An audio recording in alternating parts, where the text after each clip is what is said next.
আমাকে জিডি উঠতে করতে বাধ্য করছে। আপনার নাম পরিচয় দিয়ে আবারও আপনার কাগজপত্রগুলো দেখান, জিডির কাগজ দেখান এবং ওই শিক্ষকের নাম বলেন। আমার নাম মোহাম্মদ সুলতান শিকদার। আমি জিডি করছি যাত্রাবাড়ি থানায়। মামলা করছি সিএমএম কোর্টে, ঢাকা সিএমএম কোর্টে। মামলা তদন্ত করতেছে পিবিআই। পিবিআই আমার তদন্ত সঠিক পাইছে সব কিছু, আচ্ছা। কিন্তু পিবিআইকে চাপ সৃষ্টি করতে আছে। আচ্ছা। পিবিআই বলছে পুলিশ ডিএমপি কমিশনার নাকি ওনাকে ফোন দিছে, ঠিক আছে, এটা মানে যেন কোনো ব্যবস্থা না নেয় উনি আমাকে বলছে। কি কারণে ওনার এত পাওয়ার বা শক্তি? উনি আওয়ামী লীগের একজন লিডার, ওয়ার্ড পর্যায়ের লিডার। কোন এলাকায়? যাত্রাবাড়ি থানার 65 নং ওয়ার্ডের আওয়ামী লীগের লিডার।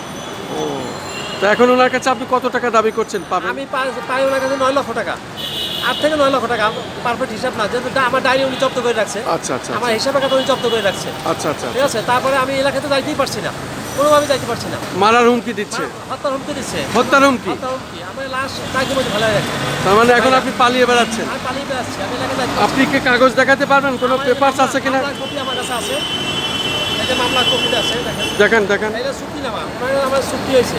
আপনি যে কাজ করেছেন সেই চুক্তিনামা? চুক্তিনামা এটা। এই শিক্ষকের কাছে, প্রধান শিক্ষকের কাছে যে কাজের চুক্তিনামা? চুক্তিনামা। শিক্ষকের নাম কি? মোহাম্মদ মিজানুর রহমান। মিজানুর রহমান। এই মিজানুর রহমানের সাথে? হাজী মনির উচ্চ বিদ্যালয়। আচ্ছা আচ্ছা আচ্ছা। তারপর আপনি মামলা করেছেন, তার কিছু কাগজ অফিস করছি। থাকলে দেখান।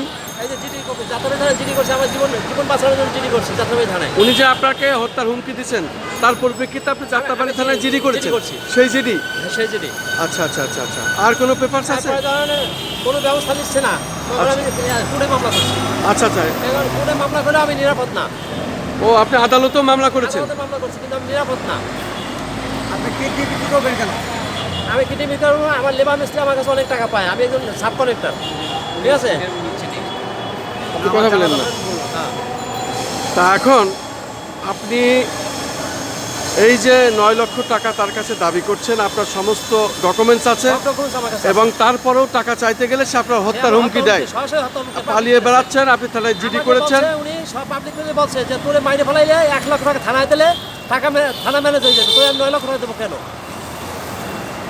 শুধু তোরে দর্শক, মারলে 1 লাখ টাকা দিলে সমাধান, হ্যাঁ, শুধু- তাহলে 9 লক্ষ টাকা দেবো কেন? শুধু দর্শক শুনলেন, একজন শ্রমিক, তার রক্ত ঘামানো পয়সা।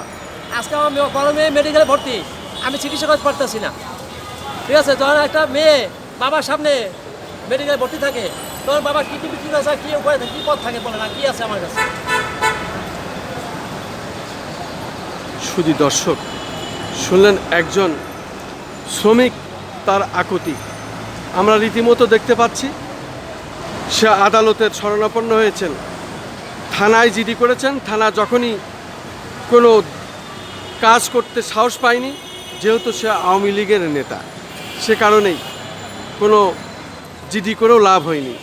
সে কারণে সে আদালতের শরণাপন্ন হয়েছেন এবং উনি বলছেন যে আর বেশি বাড়াবাড়ি করলে হত্যা করে ফেলবো এবং তোকে খুঁজেও পাওয়া যাবে না।